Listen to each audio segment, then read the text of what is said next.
السلام عليكم ورحمة الله وبركاته. صاحبتنا كحرن channel كينا دمانتي soo dhawaada saaxiibayaal caaw iyo abdeedidii ugu dambeeyay ama qodobada marka ugu xiisaha badan iyo barnaamijkeena oo aan rabo inaan ku soo qaato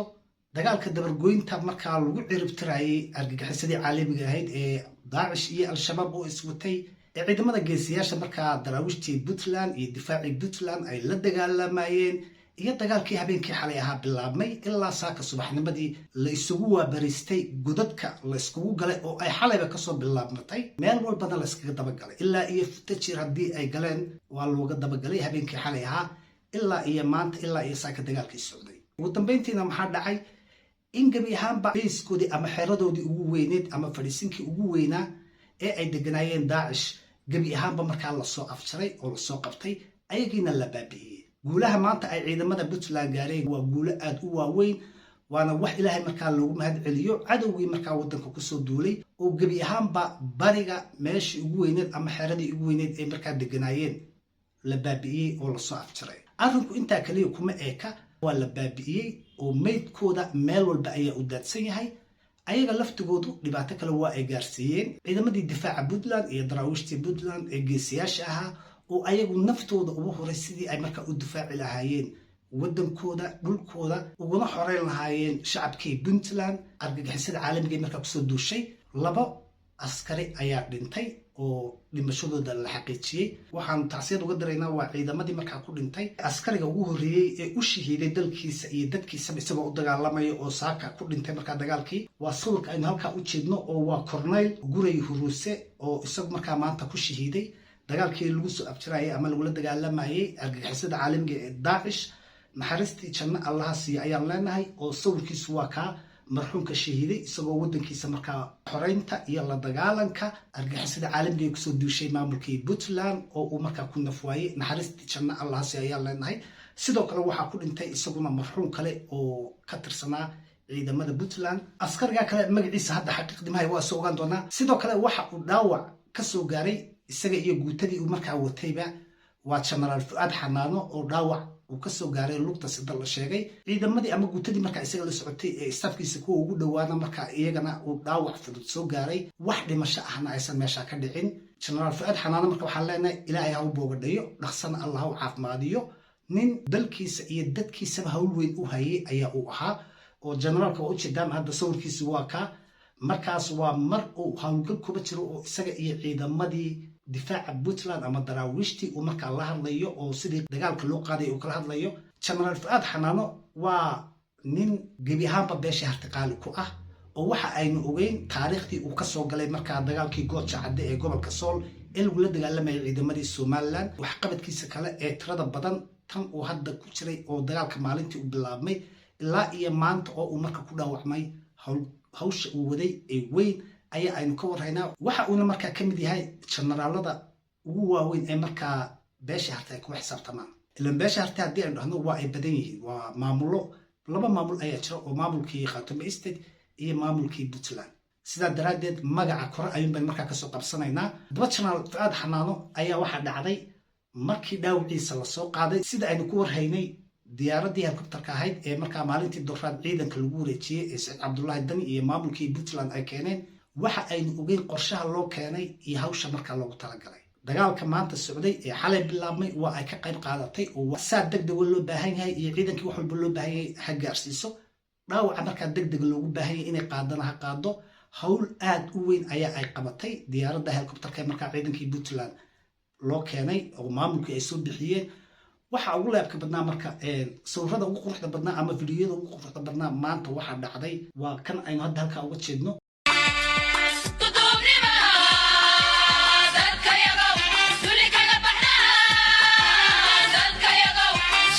oo Saciid Cabdullaahi Dani iyo madaxdii Puntland oo dhan iyo odayaashiiba markaa General Fuad Xanaano looga hor imaaday garoonkii diyaaraddu markaa ay ku soo degaysay oo dhaawiciisa laga soo qaadayay ninkii ugu horreeyay ee markaa isagoo gacantiisa kuma soo qabtay dhaawaca General Fuad Xanaano waxa uu ahaa Saciid Cabdullaahi Dani madaxweynaha maamulka Puntland oo geesinimo iyo karti dheeraad ah markaa muujiyey sababta marka aan arrinkan karti iyo geesinimo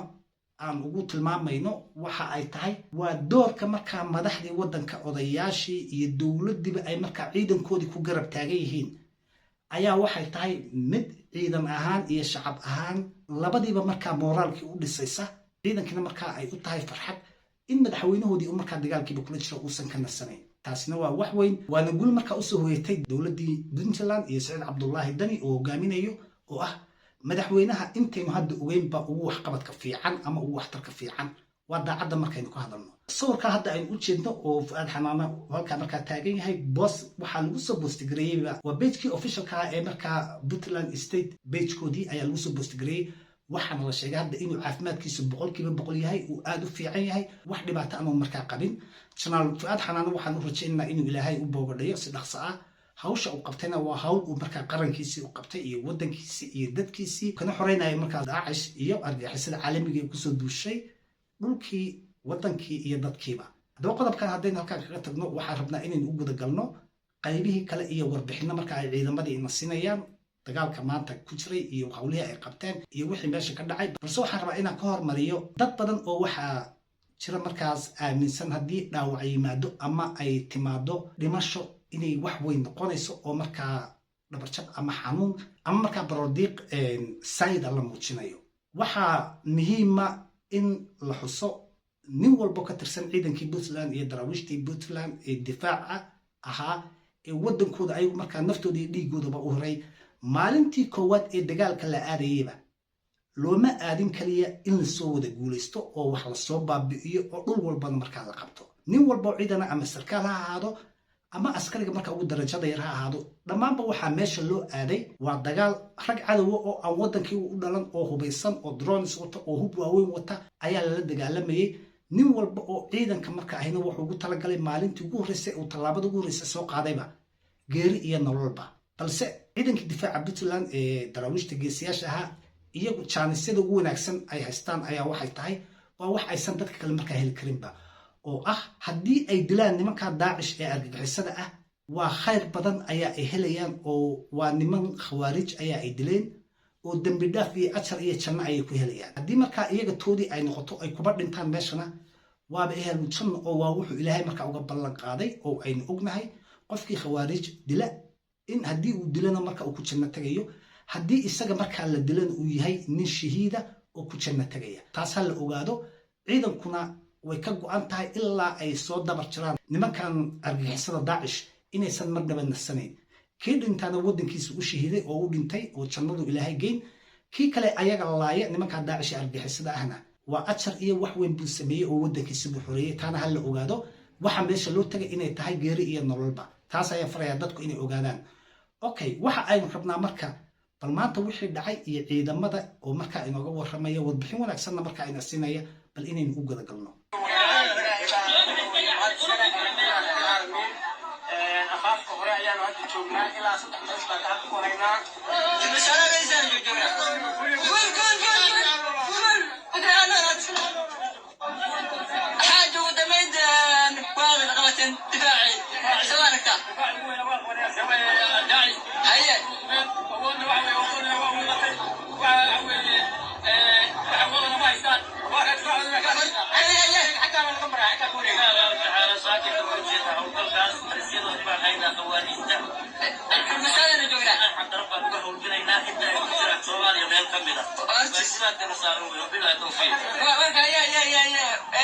guul iyo gobonimo ayaanu leenahay geesiyaashii ciidamada soo majeystayaashaha ee Puntland ee difaaca markaa Puntland daraawiishtoodii oo iyagu markaa xiriir ugu waaweynaaba kortaagan. waa markii saaka uu markaa dagaal ku socday. dagaalkana saan hore idinku sheegayba xalay ayuu soo bilaabmay oo video xitaa waxaa jirta xalay intaan markaa kaga hadalna arrinka, balse waqtigii saamixi waay inaan soo geliyo. insha Allah waa arki doonaa bal inaan hadda aan isku dayi karno. guushaas marka ciidanka ay gaareen ayaa ah guul aad u weyn. waan ogahay kolley dad badan oo nacabkii Puntland ahaa ama intii ka xumayd waa ay ka xumaan doonaan, ama dadkii ayagu aaminsanaa Puntland dagaal kuma jirto ama waxaan waxba kama jiraan, ama iyagu markaa baraha bulshada soo gelinayay dagaalku inuusan ahaynba wax jira. kolley arrinkan waa ay ka xumaan doonaan oo raalli kama noqon doonaan. maanta ugu dambeyn waanu qabanay taliskii janna jiifta turmasaalada hogadiisii waa kuwa ciidamada Puntland meesha biyaha ku shaqeeyay waana qabtay meesha biyahooda halka guriga waa kaas.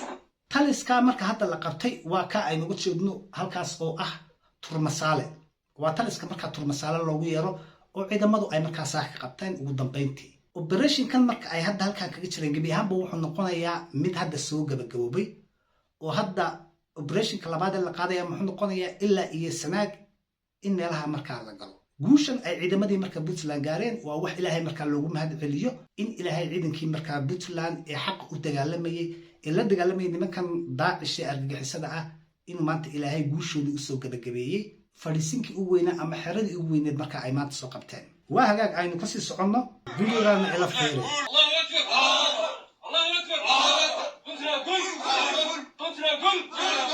hawlgalka hilaaca la dagaalanka argagixisada Daesh waxay gacanta ku dhigeen taliska ugu weynaa ee kooxahan ay kaga dhumaalaysanayeen deegaanka Turmasaale. Rahmaan Rahiim maanta waxaan joognaa magaalada Turmasaale hawlgal baan ku nimid hawlgalkaasi waa guuleystay afar saldhig oo ay leeyihiin oo horena waa soo burburinay kii ugu dambeeyay maanta oo hadafku ahaa baan joognaa meeshii naloo calaamadiyey waana sii socon doonaa haddii ilaahay yidhaahdo waxaan u taagannahay inaanu difaacno dalkayaga iyo waa runtii xaq ay ku dagaalamayaan waxay u taagan yihiin in ay dalkooda difaacaan waxa uu inoo sheegay markaa hadda afar taliso hore in ay markaa soo burburiyeen oo ay soo baabi'iyeen oo ay soo qabteen kan Turmasaale oo ah kii ugu dambeeyay operationka koowaad ay markaa hadda wadeen inay gebi ahaanba markaa maanta kusoo farxasheen oo ay soo gabagabeeyeen nimankii Daesh ee adduunka iyo wadamada carabta ka yimidna gebi ahaanba la soo afjaray yani taas waxay ku tusaysaa marka dawladii ay shacabkeedii iyo dalkeediiba daacad u tahay madaxweynaha markaa talada hayaana uu wadankiisa iyo dadkiisiiba daacad u yahay ciidankii difaacii Puntland iyo daraawiishtii iyo gebi ahaanba ciidankii reer Puntland oo dhan iyo shacabkeediiba iyaguna ay markaa diyaar u yihiin oo ay daacad ka tahay la dagaalanka iyo dabargoynta argagixisada caalamiga ah guushuna waa tan noocaas markaa daacad tahay marka ma aha in saraakiishii iyo dawladdii ciidankii dagaalamayay ay intay gadaal ka soo marto ayagii la wanjalo oo markaa la laayo al-shabaabtii dhinacan kale looga soo maro kulley qorshe aynu sii geli karna maahan balse dagaalka runta ee loo baahan yahay waa kan iyo Siciid Cabdullaahi Dani oo ah markaas dal xoreeyaha runta ah ee markaa ay Soomaali u baahan tahay intayada iyo dadkayaga iyo deegaankayaga inaanu difaacno haddii aan leedmo nimanka burcadiimeedda inta wadamadooda ku yimid inay dadkayaga inay gumaystaan oo burburiyaan u yimid insha Allah haddii aan leedmo waa soo afjaraynaa inay annaga soo afjaraan bay u yimaadeen laakiin ayagaan soo afjari doonaa waa dhammaystiraynaa godkay galaan baan ka dabagelaynaa buraashadahan u geeysanaynaa xabadda waxaan tusaynaa inaysan waxba ahayn baan adduunka iyo ayagaba baraynaa haddii aan la yidhaahdo waana sii socon doonaa ilaa meesha ugu dambaysaan ka soo afjarna haddii aan la yidhaahdo dowladda iyo saraakiisha iyo jarannadana hogaaminaya aad iyo aad baan u soo dhawaynaynaa waad mahadsantihiin baanu leenahay 100% wixii aan u baahnayn bay noo dhammaystireen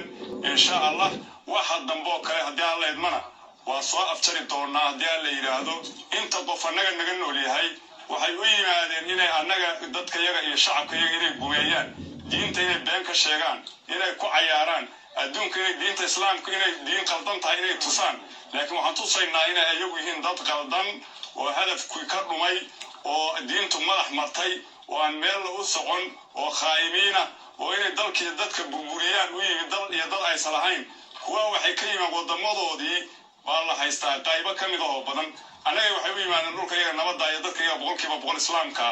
ay waxay leeyihiin waa ku jihaadaynaa arrintaas waxaan leenahay waa ka hortegaynaa mana suuragali doonto haddii aan la yidhaahdo Puntland guul iyo gubannimo ayaanu leenahay taasina waa Puntlandnimada iyo qofku marka uu yahay nin reerkiisii iyo dhulkiisii iyo dadkiisiiba markaa u dhimanaya oo aan marnaba ogolayn in reerkiisii markaa la guumaysto oo ciidamo ajnabi ah oo wadamo shisheeye markaa kasoo duulay inay gabdhihiisiina guumeeyaan hooyooyinkiisii iyo aabbayaashoodna ay guumeeyaan oo madaxa ay uga istaagaan ciidankii soo majistayaasha ee geesiyaasha Puntland arrintaas waa ay ka dhiidhiyeen oo waa ay diideen Puntland kama dhacayso meel kale inay ka dhacdo ma ogi ayay taas qalin ku saxeen waana guusha markaa maanta lagu maaloonayo maanta waxaan joognaa godka hadda aan joogno waxa lahaa Ildab buurtaan ugeedana waa jannad jifta hadda waxaan ku suganahay deegaanka Turmasaale lagu yiri wuxuu ahaa hawlgalka ugu dambeeyay maanta ciidanku ay soo qaadeen waxa lagu wareegay talisiyo waaweyn oo ay ka mid tahay kan hadda aan joogno oo ah godka Ildab oo ah meel muddo dheer deganay magaalooyinkii ilaa Canjeel Xijiijle isla Turmasaale kulliba ciidamada gacanta ku haya taliska Hildab horey waxaan soo marnay Jannada Jiifta dhammaan tuulooyinkii ku hareeraysnaa Turmasaale dhammaan ciidanka gacanta ku haya haddeerna waxaan usii diyaarsanahay inaanu meelo kale oo ka sii badanaa gacanta kusii dhigno mana gabanayno ilaa aanu ka sifeyno dhulka yaga nimanka argixisada ee kusoo duulay shacabka yaguna uu qiimaha uu leeyahay ka badan ama ka sarreeya uu yeesho waana u dhibanaynaa waana u dadaalaynaa waana ka saari doonaa difaac kasta oo ay galaan insha allah guulaysta insha allah ilaahay idinkiis xaq ayaad ku taagan tihiin waddankoodii ayaa difaacayaan dhulkoodii ayaa difaacayaan hadalka ugu dambeeyna waxa uu dhahay shacabkayaga iyo dadkayaga ma ogolaanayno in uu guumaysi qabsado waa aanu u dhimanaynaa anako markaa xoreynayna hadal intaa ka weyni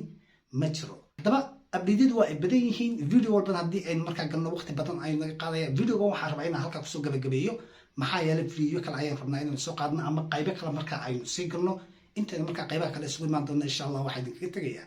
wassalaamu calaykum waraxmatullaahi wabarakaatu